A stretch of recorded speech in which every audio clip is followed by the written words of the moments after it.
Bueno, buenas tardes a todos y todas. Muchísimas gracias, Fernando, por las palabras. Yo empiezo diciendo que voy a hablar con ustedes porque tengo un portuñol casi perfecto, entonces si puedo hablo el portuñol como está. ¿Está bien así? Perfecto. Bueno, y yo quiero agradecer mucho la invitación de Fernando y Gonzalo para estar aquí, que es un lugar que es casi como una casa, y yo pienso que es muy especial cuando podemos conciliar las cuestiones académicas, los intereses de investigación, con la posibilidad de cambio fraterno, de cuidado, con afecto y todo eso. Entonces, para mí es especial también por eso. Bueno, y sobre todo por la posibilidad de empezar a charlar sobre investigación y sobre arte con este grupo que empieza una jornada ahora, ¿sí?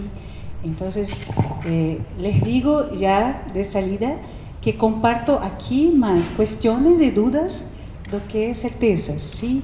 Y es una cosa que quiero también oírlos al respecto de las cuestiones que yo trago, ¿sí? Bueno, yo pienso que me quedo de pie, que es mejor. Entonces, yo tengo trabajado con las cuestiones del arte, de la enseñanza del arte, porque trabajo también con la cuestión de educación, pero tengo trabajado, como Fernando ha dicho, con colectivos y con experimentaciones que están más allá de las instituciones específicas del arte, con otras relaciones que tienen a ver con comunidad, con compartida de experimento, de experimentación en el colectivo. Y estas cuestiones son la base de las cosas que traigo acá para compartir con ustedes.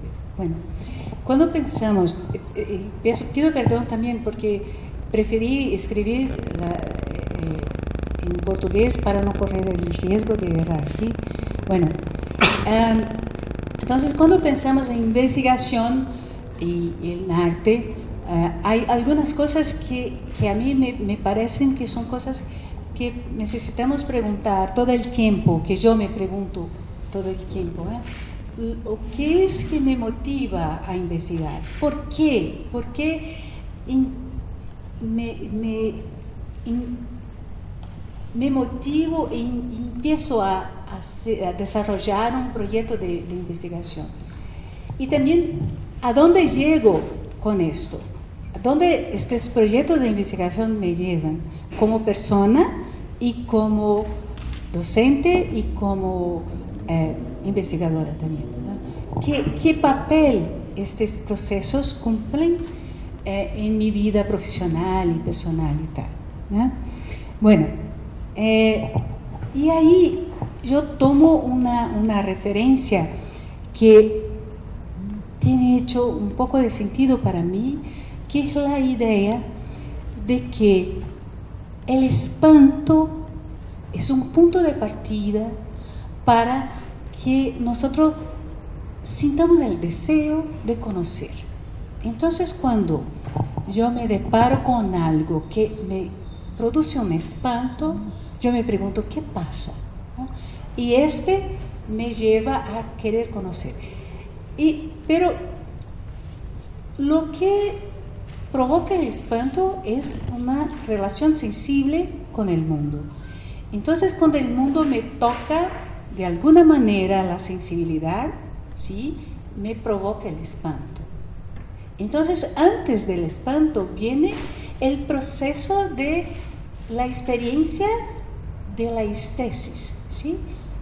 La experiencia estética está antes, porque la experiencia estética es eso que me toma todos los sentidos. Y yo me espanto. Ni siempre esta experiencia es placerosa, muchas veces no, muchas veces es de la orden del dolor también, ¿ah? Entonces está bien que nosotros no romanticemos esta relación, ¿sí?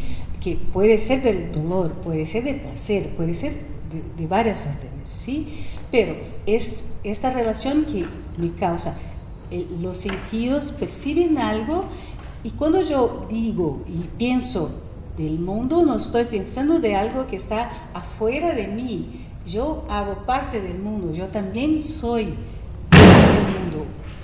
Cuidado. Pues el espanto, por ejemplo. Está aquí. Bueno, yo hago parte del mundo. Entonces, esta cosa que me espanta también puede ser algo de adentro de mí, de mi propia experiencia, de mi propio vivir, de mi propio percurso. Está aquí también haciendo parte de esta cosa que me provoca y que me lleva a preguntar, así, ¿qué pasa? ¿Cómo puedo conocer esto? Porque el espanto, no la estesis, pero el espanto decorre del no sabido, de las cosas que yo no sé. Porque la experiencia de la estesis puede ocurrir en la relación de las cosas sabidas también, de las cosas que yo sé y que las experimento y que me provoca los sentidos. Pero cuando no conozco, no sé lo que pasa y es algo que me toca, entonces eso me provoca el espanto.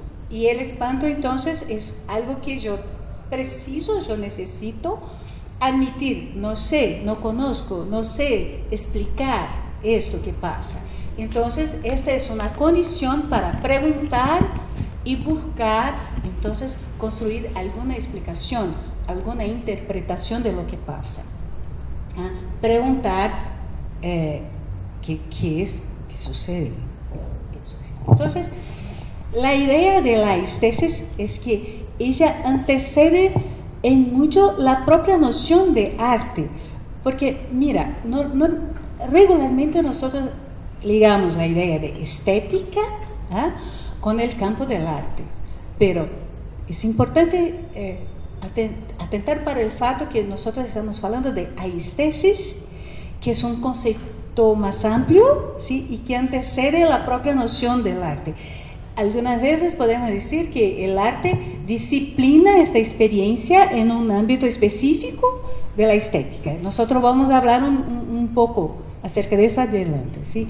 Pero nosotros estamos hablando de una experiencia que es más amplia y que incluso nos mueve para conocer y investigar en otras áreas del conocimiento, no solo en la área del arte. ¿Está bien?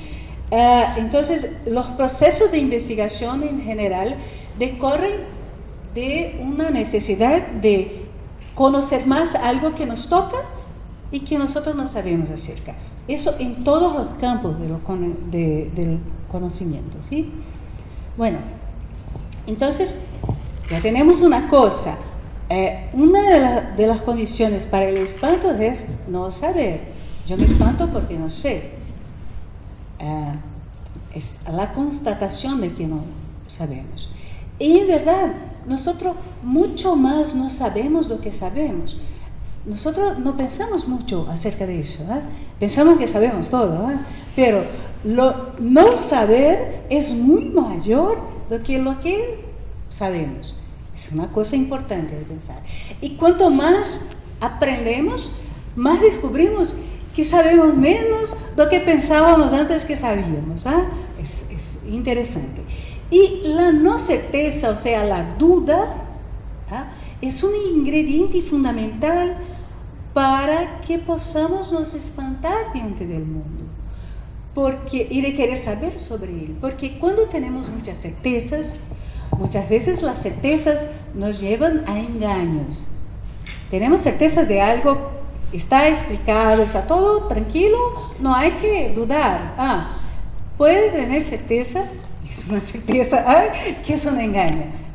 Porque la cuestión es que este aprendizaje de la instabilidad de las cosas que sabemos es fundamental para que nos movamos a buscar, desarrollar investigaciones y conocer más. Entonces, esa es una cosa muy importante.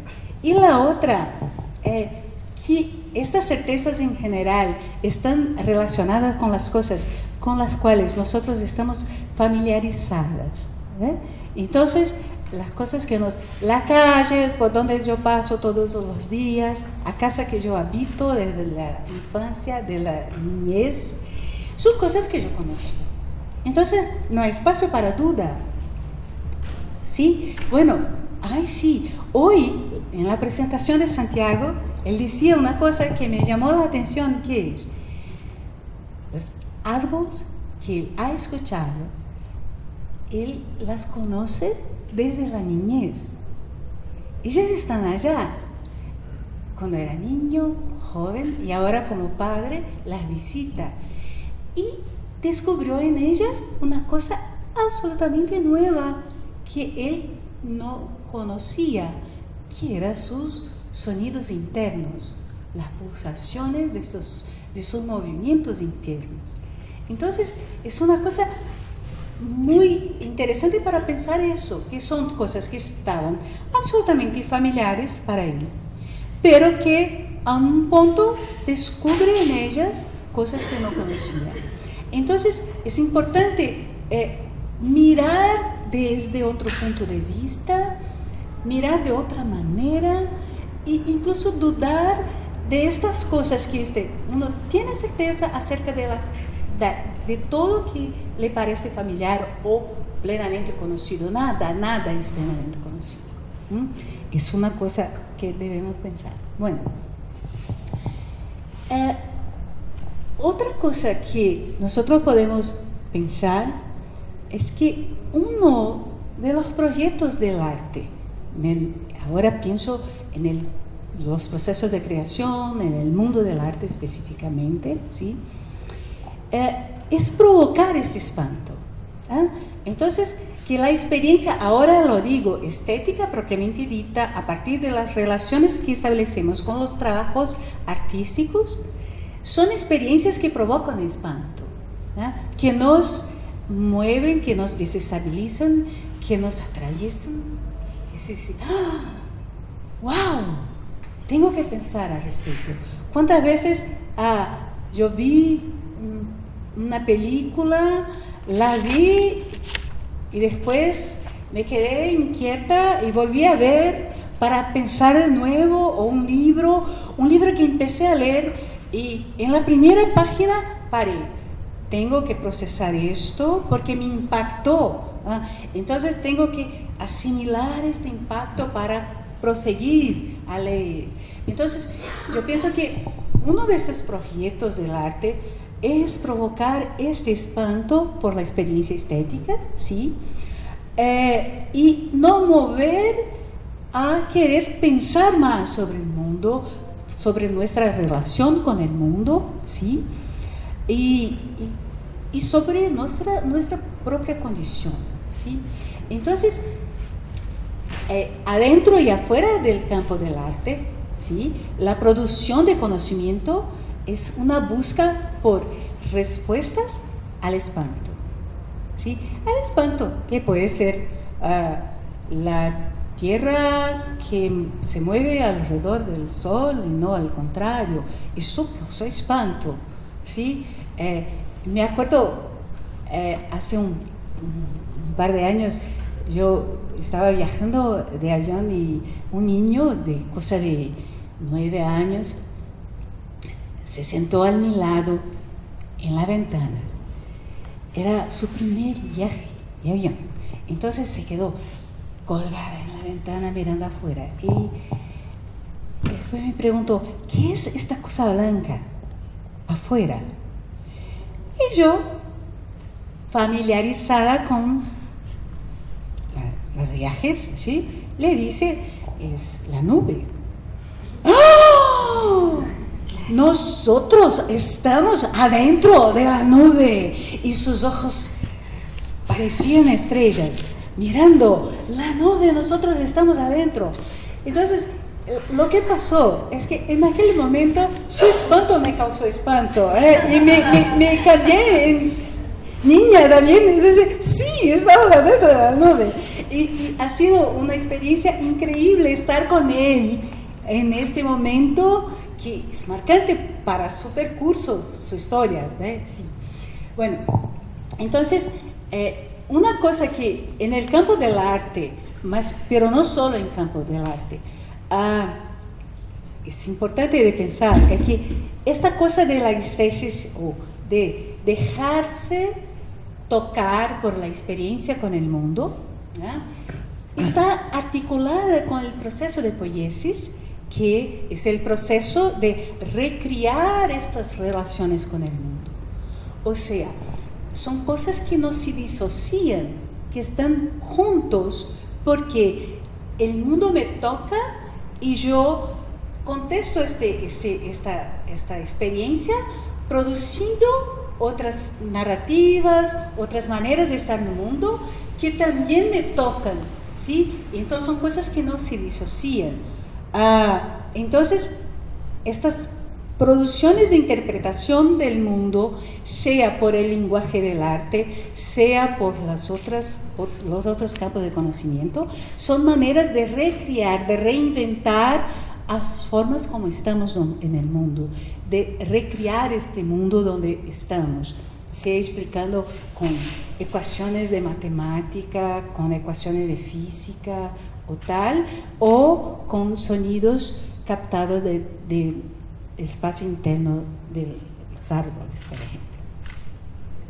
Bueno, mas, de la misma manera que preguntamos qué es que nos mueve a desarrollar un proyecto de investigación, también lo que es que mueve a iniciar un proceso de creación. Sí, ¿qué es que nos motiva, que nos inquieta? Es una experiencia particular, un punto en nuestro proceso de vida, una cuestión, un dolor, algo así. De la misma manera que el proceso de conocer, de producir conocimiento, aprendizaje, los procesos de creación que no están apartados de eso, al contrario, ¿sí? Decorren de un espanto diante del mundo o de sí en el mundo, ¿sí? Decorren de una pregunta que emerge a partir de un determinado momento o de un proceso en que un espanto se agrega a otro, y cada vez que yo intento contestar o a profundizar a partir de ese espanto, me deparo con otra experiencia que causa otro espanto, y así me voy en una cadena de producción artística. En general, muchas veces eso que ocurre, ¿sí? Entonces, podemos pensar que aistesis y poiesis son dos procesos que no se disocian, ¿sí? Y no se disocian también de los procesos de construcción de conocimiento, incluso porque la producción artística implica un ejercicio de un lenguaje que no es el lenguaje escrito de la palabra, no necesariamente, pero de una manera de sistematizar el conocimiento por otro lenguaje, ¿sí? Entonces, la producción artística también implica una producción de conocimiento, otra manera de sistematización, ¿sí? Bueno, y ahí solo una observación, sobre todo entre los pensadores e investigadores que tienen trabajado con la idea de colonialidad, y sobre todo en el movimiento modernidad-colonialidad en América Latina, MSI, se dice que durante la conformación de la visión de mundo de la modernidad, sobre todo a partir del Renacimiento, la idea que la aistesis, que tiene una concepción más amplia, ha sido como que secuestrada, ¿sí? Para una reducción de su comprensión, de su acepción, ¿sí? Para un brazo de la filosofía cuyo papel ha sido justificar un proyecto específico también de arte, del sistema del arte instaurado a partir del Renacimiento, ¿sí? Entonces, esta cosa de la estética como un ramo específico de la filosofía que trae una fundamentación conceptual para un proyecto específico de arte también, como si no hubiera otras maneras de trabajar con las relaciones de aesthesis y poiesis afuera de este sistema. Bueno, este es una cuestión que traen personas como Walter Mignolo, que es lo más conocido, pero hay otros estudiosos que tienen trabajado con esta idea también. Bueno, al mismo tiempo, la estesis ha sido disociada de la poiesis y ambos se disociaron de la idea de conocimiento. Uno hace arte y otro es cientista. Sí, uno produce conocimiento, otro produce cosas del orden de la sensibilidad, pero que no es conocimiento, es una idea muy recurrente actualmente. Nosotros tenemos peleado contra, ¿sí? Pero es una cosa que es muy fuerte y muchas veces nosotros no creemos en eso, pero si va a hablar con algo de la física, de la química, mira y dice, no, usted es artista, por eso piensa así. Está bien. Entonces, y lo que pasa es que en portugués, en español, en inglés, en francés, nosotros no tenemos una palabra que pueda condensar estos dos sentidos de aesthesis y poiesis. No hay. Yo tengo jugado con la idea de poiestética del conocimiento, algo así, para decir, estos dos procesos no se disocian y están también articulados y produciendo conocimiento, ¿sí? Pero nosotros no tenemos ni las palabras, y no tener las palabras es importante, porque una lengua traduce una manera de pensar también, ¿sí? Entonces, si la lengua no tiene una palabra donde estas dos cosas están adensadas, significa que este modo de pensar las cosas disocia esos dos procesos, ¿sí? Y a algunos pensadores hace tiempo, por ejemplo, John Dewey es uno que en su libro acerca de la experiencia estética, arte como experiencia, por ejemplo, él dice eso, que no tenemos esta palabra, pero no hay cómo disociar las dos cosas, ¿sí? Bueno, adelantamos. Hay una cosa que es importante, que ni siempre nosotros hacemos una relación. El contrario de la experiencia estética, ¿sí? El contrario del estético es el anestético. O sea, la anestesia está al contrario de la estesia. Y nosotros cuando hablamos de anestesia pensamos, ¿se llama anestesia también en español? Pensamos luego en cirugía, la medicina, pero no es solo la medicina. Hay muchas cosas en la vida que nos anestesian en relación a muchas experiencias. ¿A cuántas experiencias pasamos a largo sin nos dejar tocar por ellas? O sea, estamos anestesiados, estamos cerrados para la experiencia y por tanto no dudamos en relación a ellas, no preguntamos, no nos inquietamos en relación a estas experiencias, porque estamos anestesiados, ¿sí? Esto es una cosa interesante de pensar también. Hay cosas que nos tocan, hay cosas que no nos tocan, ¿sí? No necesitamos también ahora voy a estar abierto a todas las experiencias, no soportamos también esto, pero es importante que pensemos al respecto. ¿Cuáles son las cosas que nos tocan en relación a que estamos abiertos a la experiencia de la estesis, ¿sí? La estesia. Bueno, otro desafío que podemos pensar, sobre todo en los proyectos de investigación en el campo del arte y de la cultura visual, que es un campo con que tengo trabajado, y que es desde qué lugar, desde cuál punto de vista proponemos preguntas y buscamos construir nuestros aprendizajes, ¿sí? Porque no es una cosa solo así, decir, voy a desarrollar un proyecto de investigación y punto. No, existen una pluralidad y una enormidad de posibilidades de investigación y de relaciones para estas producciones.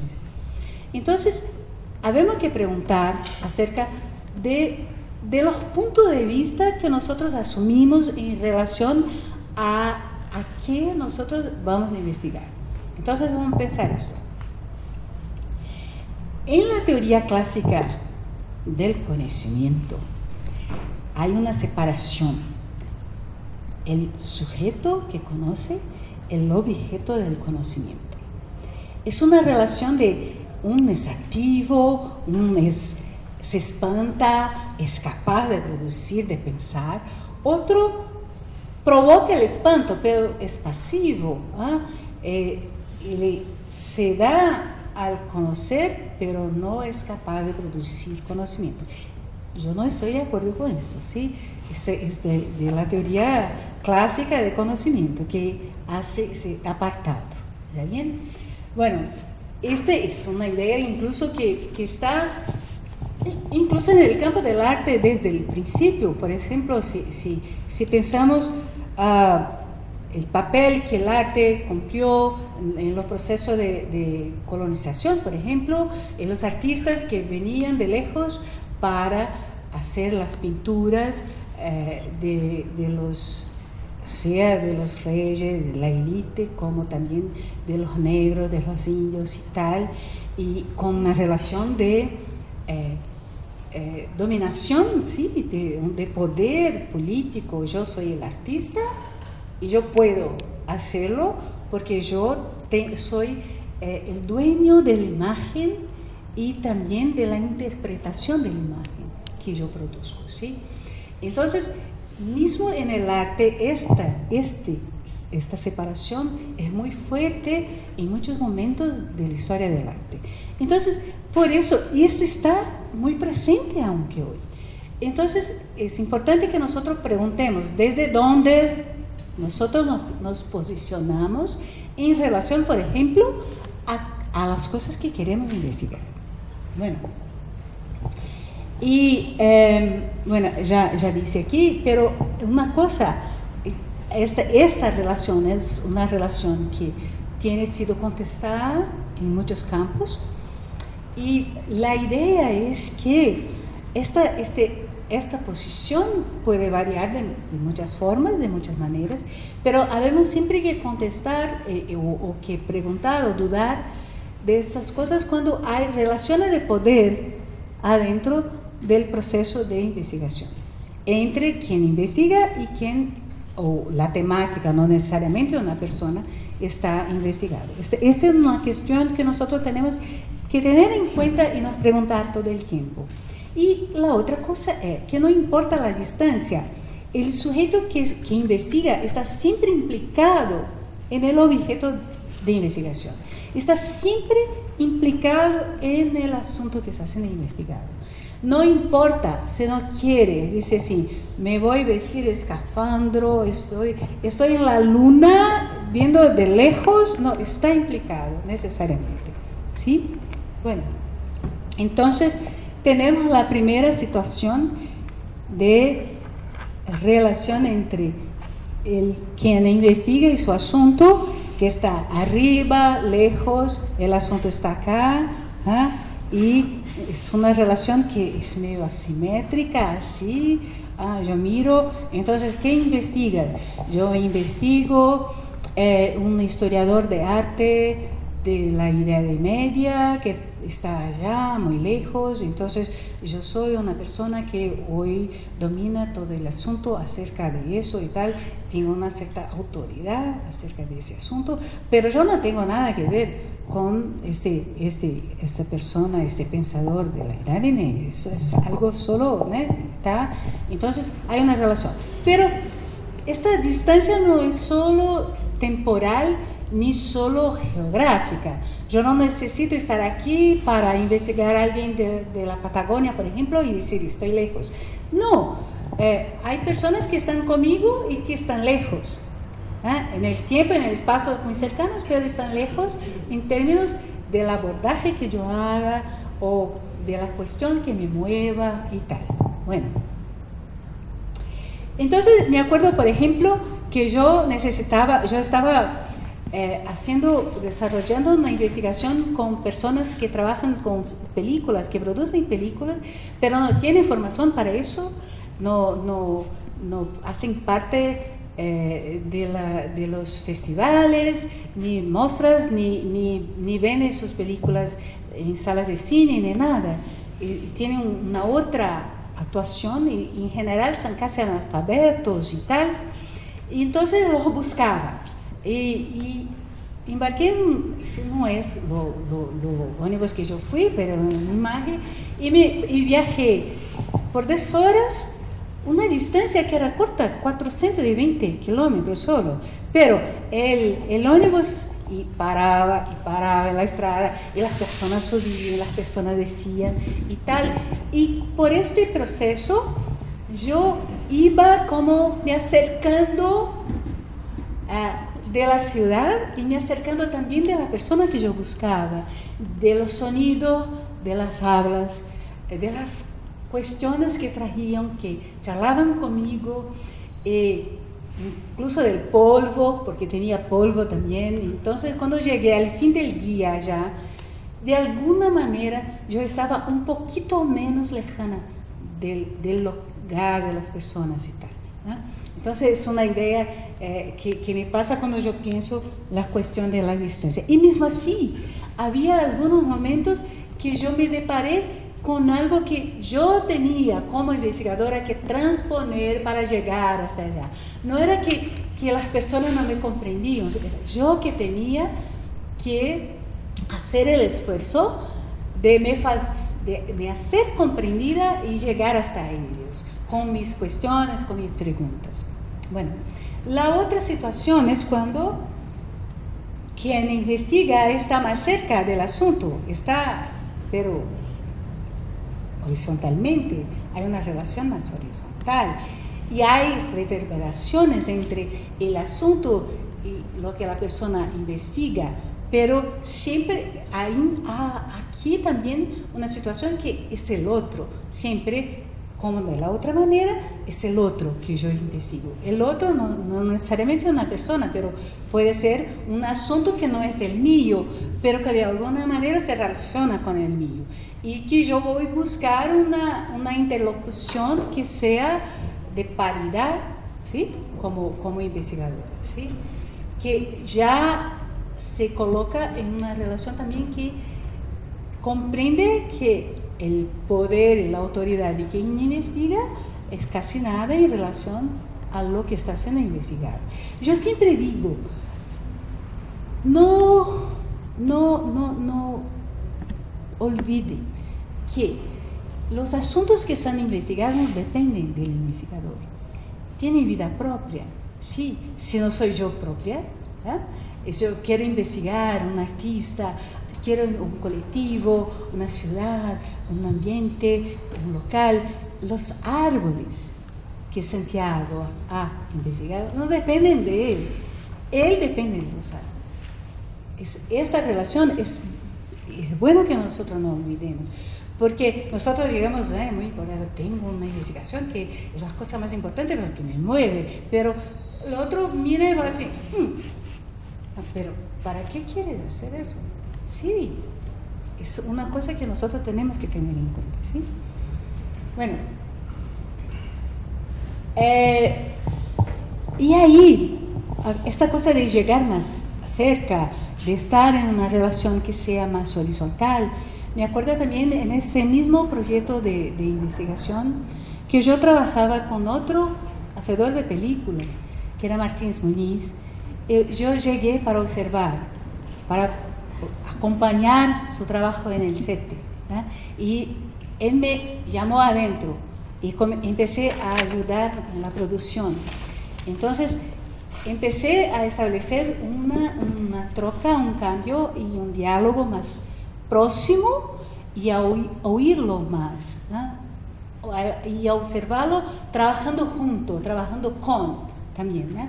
al final escribí un roteiro, hice una película de largometraje y tal, voy a hablar de ello después. Y el mismo se pasó con Hugo Cayapona, que es otro hacedor de películas, que yo trabajé con él también de la misma manera, pero no hizo aunque una película sobre él. Bueno, y hay esta situación, ¿eh? Quien investiga y el asunto. Cuando nosotros estamos totalmente inmersos en la temática, hablamos de nosotros o hablamos de las cosas que suceden a nuestro alrededor, ¿sí?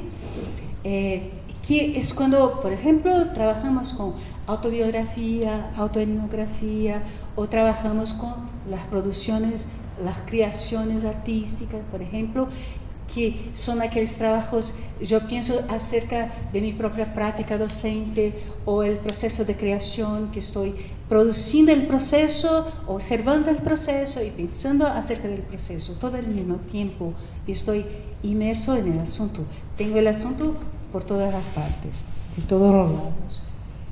Bueno, entonces retomo aquí la cuestión de la película que yo hice sobre Martínez Muñiz, porque en un determinado momento empecé a no solo pensar cómo él producía las películas, pero comencé a pensar cómo él hacía eso, produciendo una película a la manera como él producía, ¿sí? Entonces, y en esa película también yo intenté traer conceptos, ideas y cuestiones que él me decía y que yo compartía con él en su producción.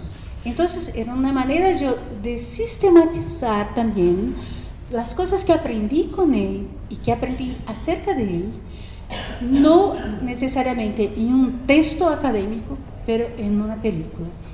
Y hay hay un juego que él siempre dice así: no, yo no hago documental, yo hago ficción, porque documental es cosa de quien tiene pereza, se dice, preguiça, ¿sí? Porque documental es muy fácil. Documental es algo que uno va, hace una entrevista, después edita y está pronto el documental. Bueno, yo me propuso hacer un documental con él, pero necesitaba cambiar la naturaleza del documental y hizo unas inserciones ficcionales y jugué con esa cosa de brincar, ¿no? con ficción, con efectos especiales, pero todo muy, muy primario, porque él trabaja así, sin plata, sin nada. Entonces, todo tiene que se resolver en el set, sin equipaje, ¿no? Entonces, jugué con este. Bueno, voy a mostrar solo el trailer para ustedes y después dejo, porque es un largometraje, entonces después dejo el enlace para quien quiera ver.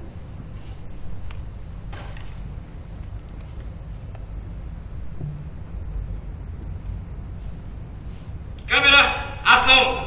Gravando!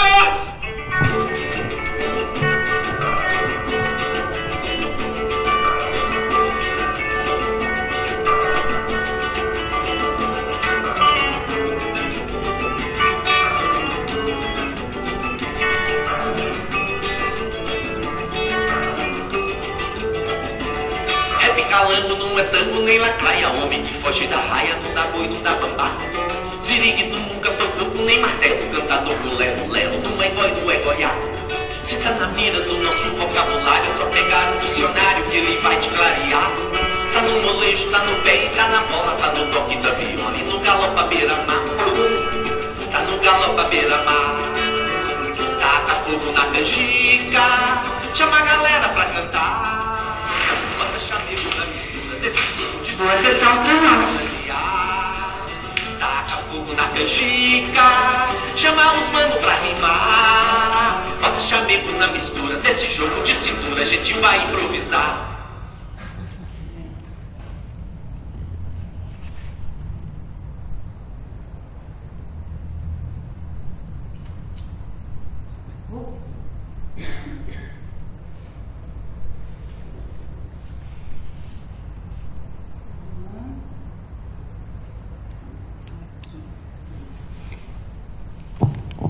Bueno, incluso la producción que tiene el Instituto Capricornio Brasil de dentro y Macaco Amarelo Producciones y tal, es todo mentira, es todo broma, no hay eso, nosotros inventamos, entonces hace parte de la ficción también, ¿no?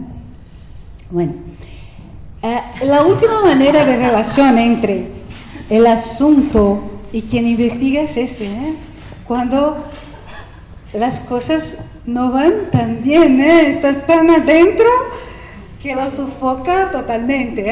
Hay que tener cuidado para que no deje que esto suceda. Cuando no, por favor. Bueno, y sobre los equipajes necesarios para trabajar en cada una de estas situaciones. Bueno, cuando uno está lejos de su asunto, tiene que usar equipaje para ver lejos, o para oír lejos, ¿sí? Entonces, ¿cómo trabajamos para abordar nosotros no vamos a hablar aquí de metodología de pesquisa, de investigación, pero es necesario pensar que la manera de trabajar con las temáticas que están lejas de mí, que son el otro, pero el otro que está lejos de mí, son abordajes que nosotros tenemos que tener atención porque el otro, por más distante y más diferente de mí que sea, yo necesito abordajes que me permitan no abrir mano de la ética, de sensibilidad en esta relación por un lado. Y por otro lado, tengo que preguntar cómo voy a trabajar con estos datos, cómo voy a colectar esos datos, cómo voy a trabajar con ellos. Y también preguntar, ¿estos datos son primarios, o sea, yo voy a buscarlos, o son secundarios? Yo trabajo con datos que están ya investigados y que yo voy a trabajar con ellos. Y la naturaleza de estos datos y tal. Entonces son cuidados que están ahí de esa orden de las cosas que yo opero con lo que está lejos de mí. Bueno, si estoy en una relación más horizontal, tenemos que... hay una cosa que es muy importante, la cuestión de la escuta, oír más que buscar responder. Muchas veces nosotros estamos tan ansiosos queriendo respuesta para nuestras preguntas que no oímos las cosas, que no responden nuestras preguntas. Y muchas veces estas cosas que son dispares, que están diferentes de las cosas que estaban preguntando, son justo las cosas que nos ayudan a repensar lo que estábamos pensando antes. Entonces, oír todo, estar sensible para lo que encontramos en este encuentro con el otro, es muy importante. Y de la misma manera, oír, observar, o sea, estar abierto a la experiencia de la estesis, en la relación con el otro, en la orden de todos los sentidos. Y cuando estamos sumersos, también tenemos que nos proteger de alguna manera, usando oxígeno, todos los equipajes que nos puedan ayudar, porque tú decías hoy por la mañana también que es un desafío pensar acerca de los propios procesos. Este es un gran desafío. ¿Por qué? Porque cuando yo estoy observando algo que estoy haciendo, es diferente de hacer una cosa sin tener que observar de afuera esta cosa. Si yo soy una profesora y empiezo a pensar sobre mi propia práctica, tengo que desarrollar una práctica y también desarrollar estrategias de pensar desde afuera, un poquito afuera solo, lo que estoy haciendo.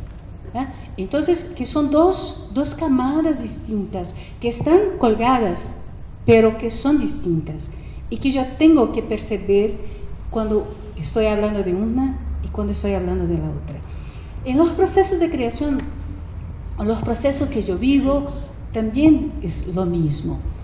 Es una cosa muy, muy curiosa, porque yo vivo y hay un investimiento emocional, psicológico, de motivación, también cognitivo y tal, pero yo tengo que también me alejar un poco de esta experiencia para pensar acerca de ella, ¿sí? Entonces, ¿qué estrategias yo voy a usar para conseguir este duplo movimiento para la misma cosa que está sucediendo? Es un gran desafío, pero es precioso también, porque nosotros podemos descubrir cosas acerca de nuestros procesos que si no hiciéramos investigaciones acerca, nosotros viviríamos los procesos, mas no necesariamente sistematizaríamos, ¿sí?, conocimiento o reflexiones acerca de él, ¿sí? Entonces, hay que pensar acerca, pero hay que desarrollar estrategias diversas y también de la orden de la metodología. Hay maneras de hacerlo, ¿sí? Para que sea posible pensar estos dos caminos, ¿sí? Bueno, y la otra cuestión es para evitar una situación que acabe por nos sofocar, y entonces investigar, desarrollar un proyecto de investigación no es algo que nos lleve a una situación así, no necesita ser, ¿eh? Entonces, no olviden, la investigación es algo que nos mueve, que amplía nuestra experiencia en el mundo, y si nos inquieta y nos desestabiliza, no necesariamente pasa por sufrimiento, ¿sí? La inquietación es diferente del sufrir. Entonces hay que pensar un poco, porque la inquietación va hasta ser tenible, yo quedo ansioso muchas veces y tal, pero si empiezo a sufrir demasiado, queda atenta, porque puede ser que nosotros estemos haciendo la corda en el pescozo, no es el caso, ¿sí? Bueno, y aquí tiene una anécdota que mi mamá me contaba, no sé si voy a contar de la misma manera que ella, que decía así: había una persona en el camino y había una bifurcación, y la persona no sabía para dónde ir, entonces decidió hacer ¿qué? Con un paraguas abierto, jugaba el paraguas para ir y decía, bueno, ¿para dónde el paraguas apunte? Me voy. Alguien observaba y miró que la persona jugaba el paraguas apuntaba en una dirección que había viento, no sé, y ella pegaba el paraguas y jugaba de nuevo, y jugó 1, 2, 3, 10 veces. Y la persona preguntó: ¿qué pasa? ¿Por qué está jugando el paraguas arriba? Y él explicó: bueno, yo tengo que decidir para dónde voy y no sé para dónde voy. Entonces decidí que para donde el paraguas apunte, me voy. Sí, el paraguas está apuntando todas las veces para acá, pero él no apunta para acá, no sé por qué. Entonces por eso juego, no, porque quiero que el paraguas apunte para acá. Bueno, es una cosa que sucede siempre en las investigaciones, ¿sí? Porque me voy a desarrollar un proyecto de investigación y quiero que ese proyecto resulte así. Entonces, si no resulta así, yo juego el paraguas arriba de nuevo, sí. Y digo, ¿qué pasa? Que está errado, porque juego, ¿no? Porque no resulta lo que quiero. Entonces, una pregunta es exactamente esa: ¿en qué medida nosotros desarrollamos un proyecto de investigación solo para confirmar algo que yo ya creía antes? Algo que yo tenía una investigación, una convicción anterior. Entonces yo pienso que la investigación va a confirmar esto, como la cuestión del paraguas, ¿no? O en qué medida estoy dispuesta o dispuesto a cambiar mi punto de vista a partir de la investigación. Muchas veces y casi siempre, cuando voy a hacer un trabajo de campo para colectar datos, los datos me dicen otra cosa, me sorprenden. Y ahí yo hago qué, si ellos contestan lo que yo creía. Yo tengo que estar abierto a estas posibilidades y también llegar a la conclusión, no, yo creía, estaba equivocada, entonces voy a cambiar lo que estoy creyendo, o voy a verificar qué pasa, porque no corresponde a lo que creía que sucediera. Entonces es muy importante también pensar cuáles son las creencias y las convicciones en relación al campo de las artes. ¿Qué pienso yo acerca del arte? ¿Qué pienso yo de mi posición en relación al campo del arte? Y a mi propia producción artística, cómo yo veo a mi propio trabajo y a mi propia inserción en el proceso de creación. Y desde el arte, ¿cuál es mi espanto diante del mundo o diante de mí en el mundo a partir de mi acción y mi actuación con el arte? Bueno, son cuestiones que deben estar presentes todo el tiempo de la investigación, o no solo de la investigación, de nuestra actuación. Bueno, y ahí viene una cosa que por la mañana también yo pensaba que es una cosa muy curiosa, que muchas veces los alumnos con que yo trabajo me dicen así, empieza a trabajar y dice así, Alice, está todo errado, perdí el tiempo, perdí un año de trabajo, porque resultó totalmente errado, no sé qué pasa. Y yo digo, qué bien, qué bueno, ahora empezamos a investigar. Sí, ¿por qué? Porque ahora vamos a construir algo que no sabíamos antes. Entonces, la cuestión del error no es una cuestión mala, una mala cuestión, al contrario, lo que pensamos que es un error es una gran oportunidad de aprendizaje. La cuestión es, si yo descarto el error, es un error, no quiero ni mirar, está todo errado, no quiero mirar. No, yo tengo que pensar, ¿qué es que yo pienso que está errado? ¿Por qué? Porque no corresponde a lo que yo esperaba.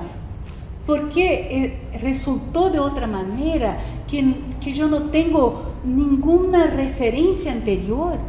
Bueno, entonces vamos a comprender lo que pasó. Y cuando yo busco comprender lo que pasó y que parece ser un error, yo aprendo el nuevo, aprendo o reaprendo, a partir de lo que yo pensaba que dominaba, que conocía. Entonces, la cosa de aquello que pensamos que no está cierto, cumple un papel muy importante en nuestro proceso de investigación, ¿sí? Y desde que nosotros estemos abiertos para él, para pensar acerca de él, ¿sí? Entonces, hay situaciones que son dramáticas. Por ejemplo, una doctoranda hacía un proyecto de investigación que tenía una cuenta en una plataforma digital y que tenía más de 5.000 seguidores, ¿sí? Y hacía interacción intensiva con ellos. Y ella defendía vehementemente la comunicación digital, las plataformas digitales como manera de democracia de la información y tal. Y yo le decía, cuidado, las relaciones en las plataformas digitales no son tan democráticas. Atenta para no tener ese discurso que es fácil, que es acrítico acerca de las plataformas. Y ella me contestaba hasta que un día los dueños de la plataforma, porque tiene dueños, cerraron su cuenta y del día para otro no tenía nada, perdió todos los 5.000 seguidores y todas las informaciones que tenía allí. Entonces dice, perdí mi doctorado. No, empezamos ahora desde un otro punto de vista más crítico en relación a esta cosa de la comunicación digital, de las redes digitales y tal. Bueno, ha sido difícil, evidentemente, para ella un trauma, pero empezó de nuevo y ahora no tan vehementemente en la defensa de las plataformas digitales, un aprendizaje que no se perdió, ¿sí? Entonces, es un ejemplo, por ejemplo, es un ejemplo de esta cosa que no es un error, no, puede parecer un desastre, pero no es, porque trae cosas que son importantes de se aprender en el proceso. Bueno, y ahí nosotros tenemos una otra cuestión, retomando la detrás que yo preguntaba, ¿no? ¿Cuál es su punto de vista en el campo del arte? ¿Sí? Y ahí nosotros preguntamos, ¿cómo nosotros nos relacionamos con nuestro asunto en el ámbito del arte, de las artes? Así, distantes. Bueno, yo voy a investigar un artista brasileño, contemporáneo, que me interesa y tal, es el otro, un otro distante, o sea aquí en Montevideo, pero es un artista de calle. Yo soy académica, estoy en una maestría, o sea, no soy un artista de calle, mesmo que yo quiera ser un artista de calle, no soy.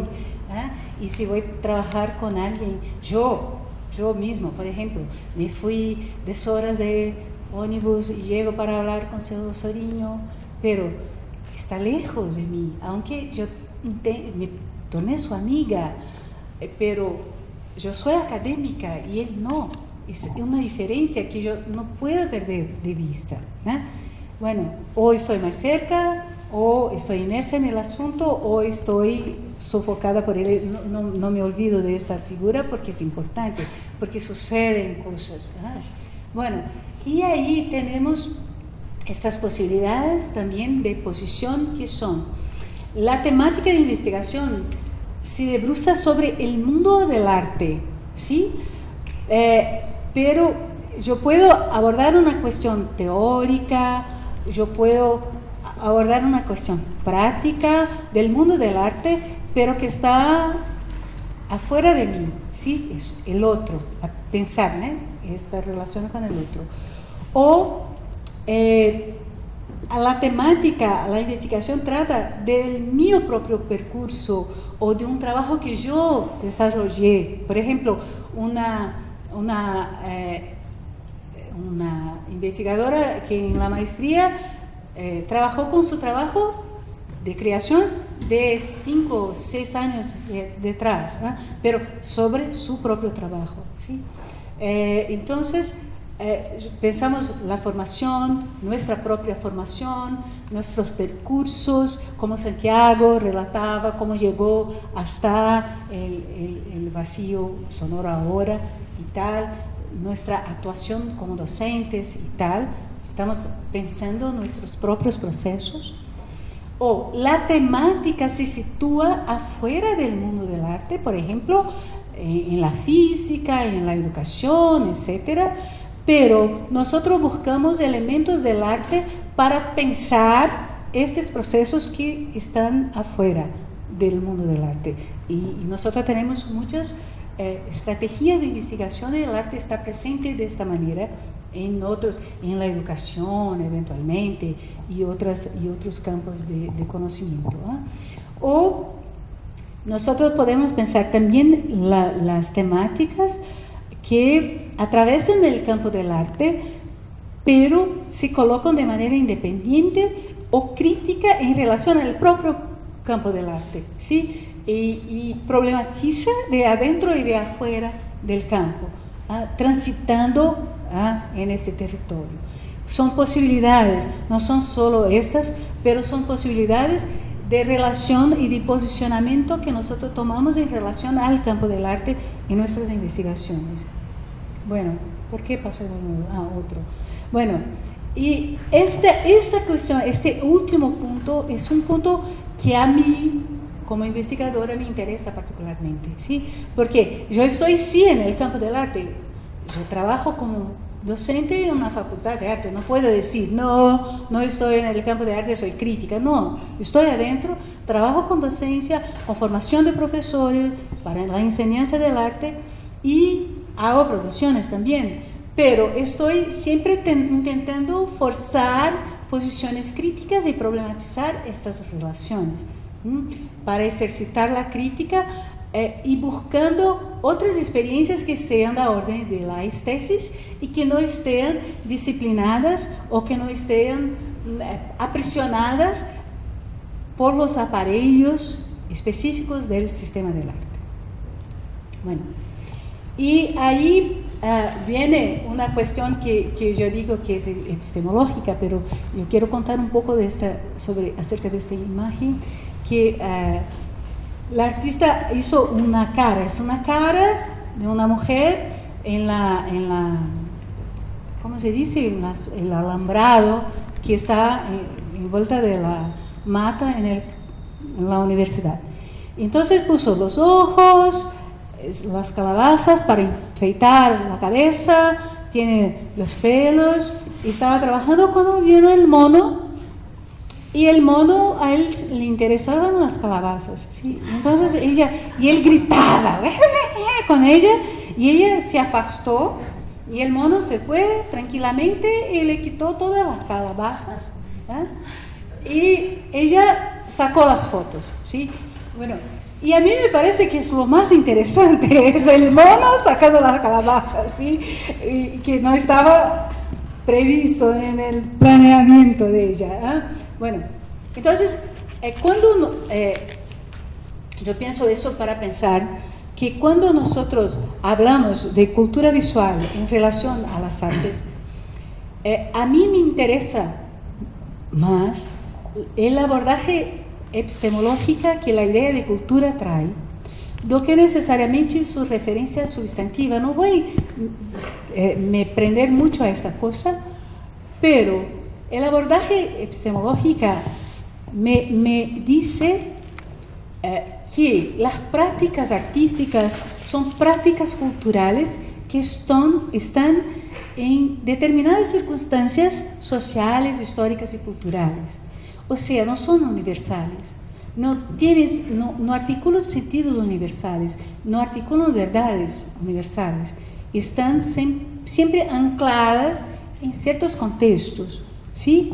Entonces, a mí me interesa pensar si las prácticas artísticas o las prácticas consideradas que no arte, pero que articulan la experiencia estética también, pero están afuera del sistema del arte, pero pensarlas todas a partir de esta idea de la categoría de la cultura, o sea, de este anclamiento, ¿se dice así? Anclamiento temporal, social, cultural de estas prácticas, ¿sí? Y de las relaciones de poder también, de las estructuras políticas, quién manda, quién hace, por qué tenemos artistas hombres y las mujeres no están en la historia del arte, por qué no tenemos mujeres haciendo películas de ciencia ficción y cosas así, ¿sí? Son cuestiones que son importantes de ser pensadas para que comprendamos de otras maneras las producciones artísticas. Bueno,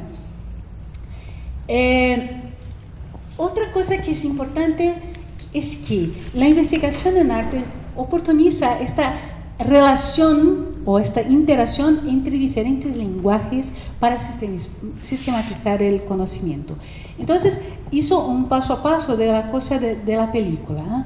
Yo me fui al campo para observar un hacedor de película, pero ahí observé, fiz apuntamientos, fiz entrevistas, grabé entrevistas, transcribí, etc. Pero él me invitó, me ayuda en la producción. Entonces, adentré el campo para actuar en el campo inicialmente como haciendo producción y observando y aprendiendo con él como él hacía, pero aprender a hacer haciendo, no solo observando de afuera, ¿eh? Y entonces a partir de eso producí un rotero y grabé, edité y tal la película, articulando estas cuestiones conceptuales, pero también de forma y tal, de la manera como él trabaja, ¿sí? Y al mismo tiempo producir textos en los cuales compartí por medio de la escrita académica esta experiencia, pensando no solo como él hacía, pero cómo era hacer una película a la manera de cómo él hacía, ¿sí? Entonces esos tránsitos de ir y vir, me transforman, cambian la manera como yo percibo él más profundamente do que si yo simplemente observara de afuera, ¿sí? Entonces, esta es una cosa que podemos decir que es un proceso de investigación, acción, producción artística, ¿sí? Bueno, y ahí es importante pensar cómo nosotros vamos a inventar maneras de relacionar los textos escritos con imágenes visuales o audiovisuales, ¿sí? Entre forma y contenido que importan, porque la manera como nosotros articulamos las informaciones, no solo en términos de lenguaje escrita, pero la forma también interfiere en el contenido, ¿sí? Entonces es una cosa importante y nosotros podemos hacerlo en el campo del arte, ¿sí? Entonces vamos a buscar inventar estas maneras, ¿sí? Y más allá de la pregunta de qué punto de vista adoptamos en relación a lo que investigamos, también tiene una otra pregunta que es, ¿nuestro proceso de creación artística y nuestros proyectos de investigación operan en favor de cuál proyecto de sociedad? Nosotros nos posicionamos en relación a qué sociedad que pensamos, o por la cual luchamos, ¿sí? ¿Qué bases éticas sustentan esta sociedad que imaginamos para la cual trabajamos, como investigadores y como creadores? Y hay otros, esta imagen que es curiosa porque es un doble imagen. Aquí, la primera, que es alguien haciendo, bueno, ¿cómo se dice? Un armario, ¿sí? Bueno, que es una tragedia, pero está aquí, dice algo y todos pueden interpretar de diferentes maneras, pero había un niño que se formó en filosofía, trabaja con arte también, amigo de Mirna, que hizo una cosa, pegó esta imagen y dice, voy a poner unas palabras en ella. Mira, ¿qué pasó? Entonces tenemos arriba acúmulo de excedentes. Cuando se corta el dedo, el patriarcado. Bueno, la colonización se parte el dedo. El racismo se prende la mano.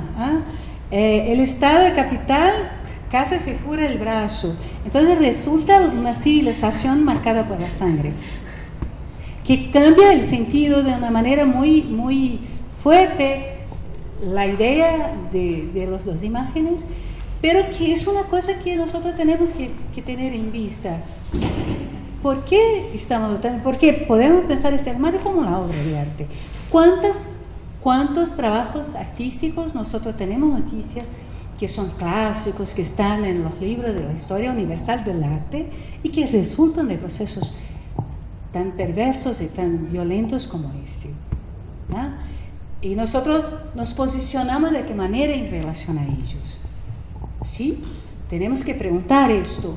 Por eso yo pregunto cuál es el proyecto de sociedad para lo cual nosotros producimos investigación y proyectos artísticos. Aquí me pienso que me faltó algo de ecología, del medio ambiente, algo así también, ¿no? Bueno. Y así yo pienso que me alongué demasiado, entonces con más preguntas que respuestas, agradezco la posibilidad de compartir con ustedes inquietaciones y espantos, que son muchos, y por su paciencia en mi oír hasta aquí. Gostaría de oír sus ponderaciones al respecto, para conversarnos. Muchísimas gracias.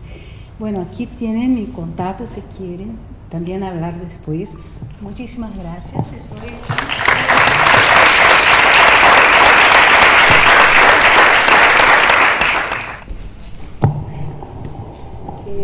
Me encantó todo lo que tú relataste, porque es tal cual como tú lo explicaste, ¿no? Todos siempre tenemos una motivación, una explicación, ¿no, verdad? Para poder lograr o llegar a un objetivo, ¿no? ¿Qué es eso, el fin que nosotros buscamos? Promover, llegar y sin poder ahorcarnos, como tú dijiste, porque a veces nos sobresedimos en la expresión, en la pasión, en lo que nos comprometemos, y eso puede a veces llegar a que fracasemos. Exacto. Yo he investigado, ¿no?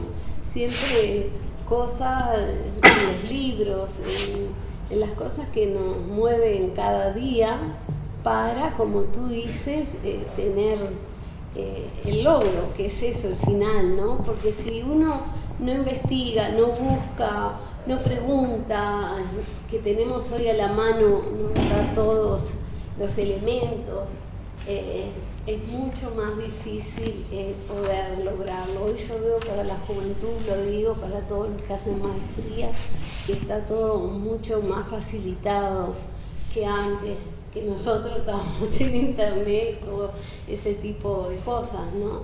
Que nos dificultaban.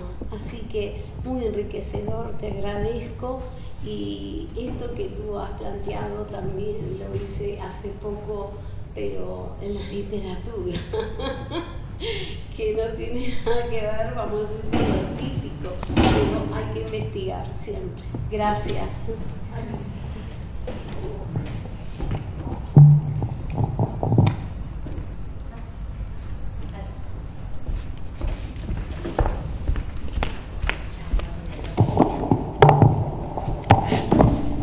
Muchas gracias. Muchas gracias. Súper interesante, y yo sí quedé espantada. Sí, quedé bien espantada. Cuando hiciste la similitud, diría yo, entre los procesos de creación y de investigación, y creo que llegaste a decir en algún momento que todos los procesos de creación eran procesos de investigación, y a mí me estalló el cerebro del espanto. Entonces me gustaría si nos pudieras aclarar un poquito más.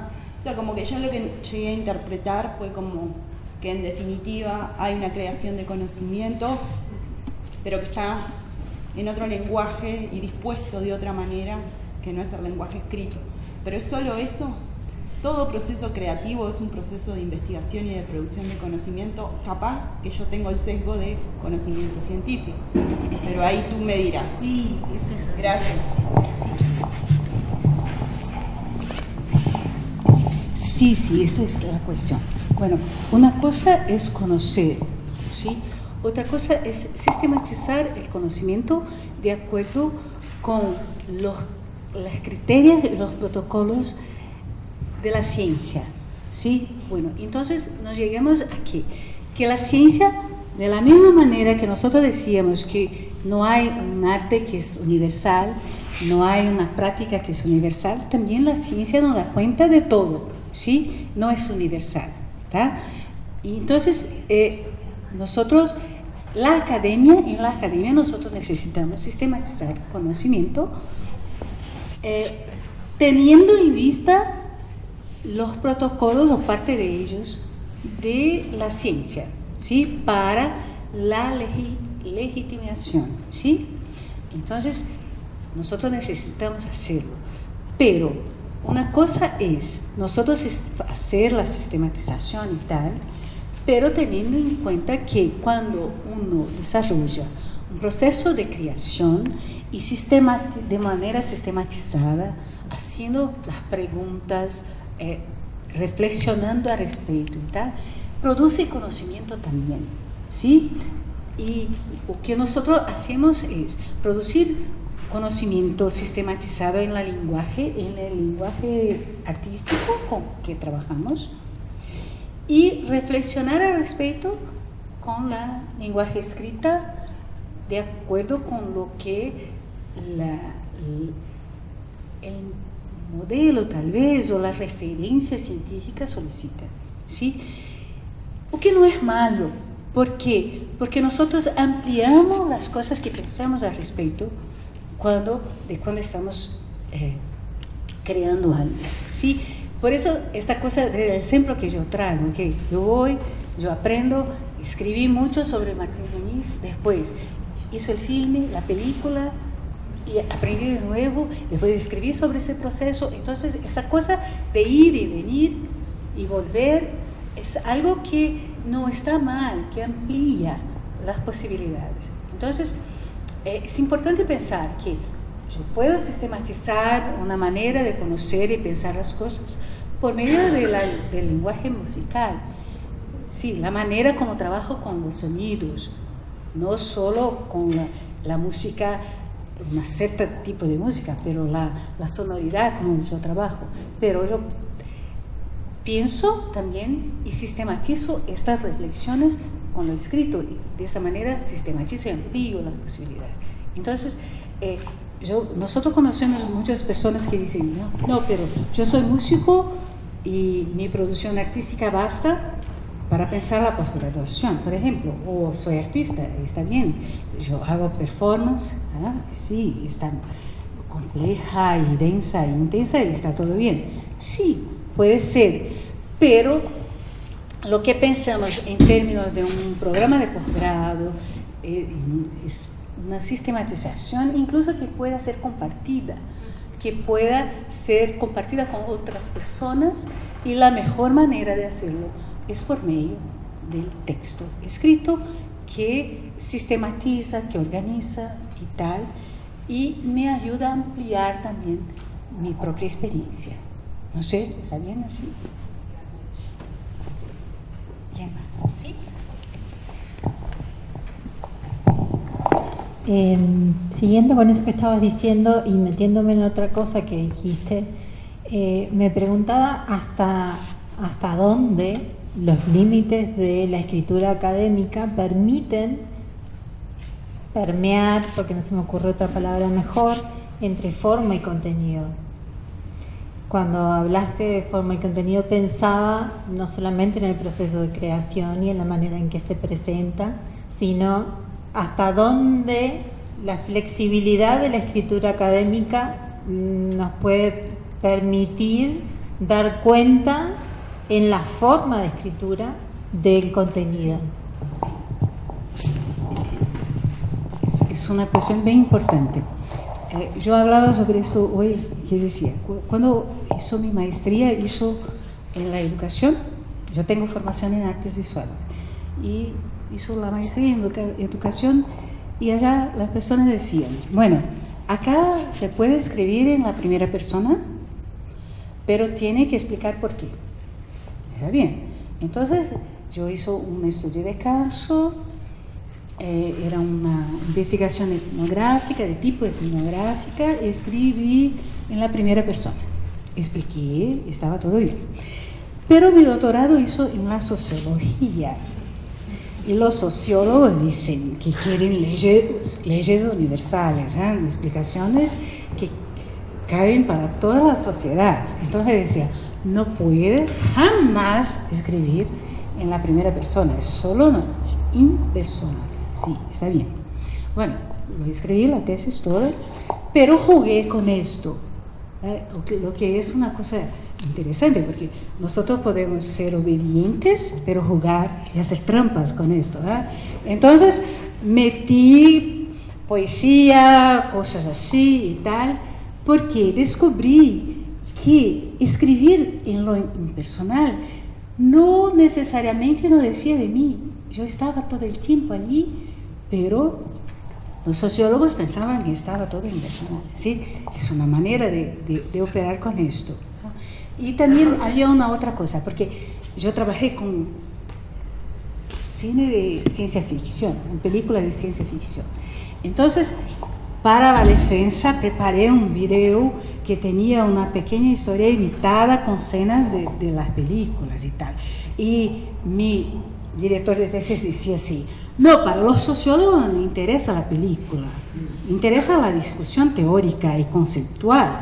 Entonces no tienes que hacer un video muy largo porque a ellos no interesa. Entonces lo que negocié ha sido un video de cosa de 4 minutos, más o menos.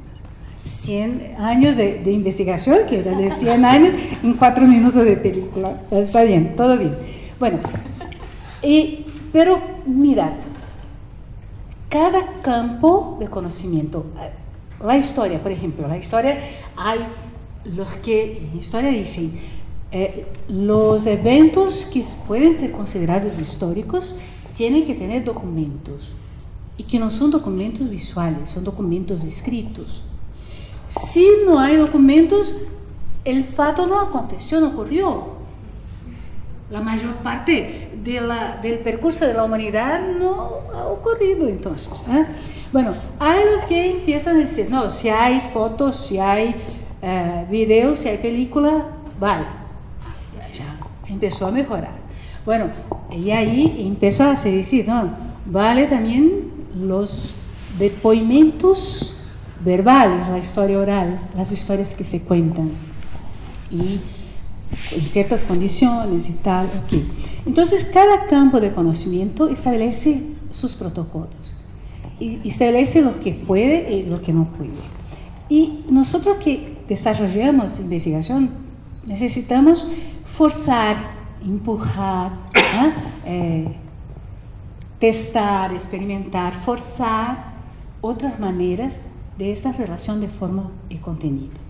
Incluso de las relaciones de imágenes visuales con los textos, de la forma que toma la propia escrita, de la manera como otros lenguajes pueden cruzar. Por ejemplo, en mi tesis doctoral había poesía. Bueno, estaba todo en tercera persona, sí, pero Fernando Pessoa estaba allá todo el tiempo, me preguntando cosas sobre lo que era verdad, lo que no era, que era ficción, las historias que se cuentan, lo que se acuerda y tal, y la propia idea de saudade. O sea, poesía. Era todo impersonal. Yo no estaba allá, era todo, no había yo ahí. Entonces, sí, su pregunta tiene toda razón. Entonces, cuando nosotros llegamos a un lugar, a un campo de conocimiento y vamos a desarrollar algo ahí, preguntamos, ¿cuáles son los protocolos de acá? Lo que es que las personas o los pares que legitiman lo que yo produzco establecen más o menos como forma, ¿sí? Para saber cómo voy a operar. Y adentro de eso, cómo voy a forzar para ampliar posibilidades. Yo pienso que siempre es así. Y cómo yo transité entre la educación, la sociología, ahora más recientemente la filosofía, el arte y más atrás la electrónica también. Entonces yo pienso que es siempre eso, cada área establece un protocolo de una manera que vale, y nosotros vamos a ¿cómo voy a hacer para que me acepte? ¿Sí? Bueno, pero yo puedo jugar un poco aquí dentro, trayendo otras cosas de manera a crear otras posibilidades de dentro. No sé si te contesto, pero yo pienso que podemos trabajar así. ¿Alguien más? Pero yo no tengo certeza de nada. Si ustedes me contestan, está todo bien, también, no tengo certeza. Bien, muchas gracias, Alicia.